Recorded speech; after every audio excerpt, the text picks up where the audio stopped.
Good morning. My name's Jeremy, and today I'm going to be doing a review of the movie I Know What You Did Last Summer, 2025. Um, One thing I want to preface the review with is I strongly believe that anytime you listen to a movie review, it's very important to consider the source. What I mean is, you should, I think you should place more credence on watching reviews by critics that tend to share your same favorite genres. So for me, for example, I tend to favor thrillers, horror movies, and action movies. I'm not as much into the comedies typically. So therefore, when I watch a movie review, I try to make sure that it's from a critic that appreciates horror movies or thrillers or action films. So that's being said, let's get into my review of the movie I Know What You Did Last Summer, 2025.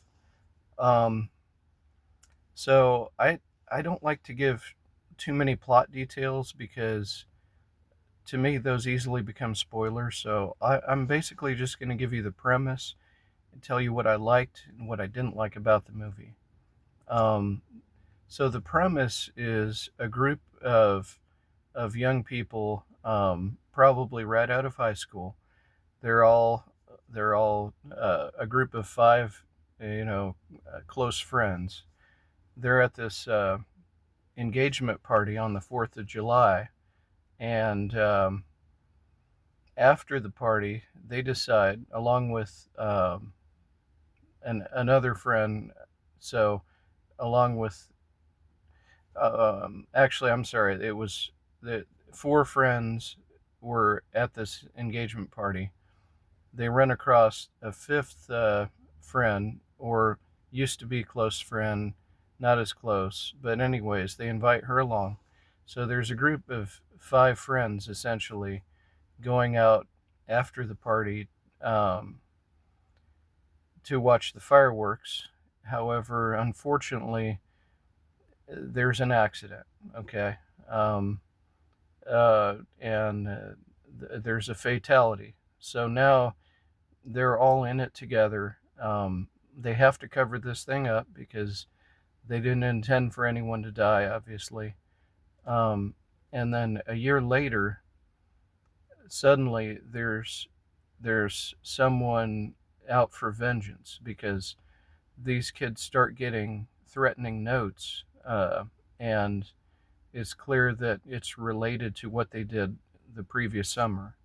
So, this person with the axe to grind literally is his goal, his or her goal is to, you know, uh, kill them and anyone else of their loved ones or anyone else that gets in the way. Um, that's pretty much it in a nutshell. I don't want to give away anything too much, but so let's start with the parts that um, I thought maybe could have been done better. Um, I felt like there wasn't really any earth shattering twist with this one. You know, a lot of it has been done before to one degree or another. Now, that's about the only real criticism I have. To get into the positives, this is a movie that I felt like the kills were inventive. There was a sense of like suspense. The director did a good job of. There were scenes where you kind of felt like the characters were being watched. The set design was really good. There were some scenes with like creepy decor, mannequins, things like that just added to the atmosphere.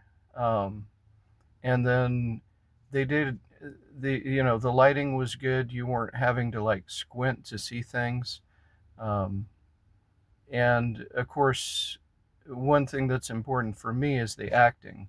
I don't expect to see, Shakespeare level actors in a slasher film necessarily, but I do expect that I care about the characters. And this is one where I did want the characters to survive, some more than others, but still, you had distinct characters.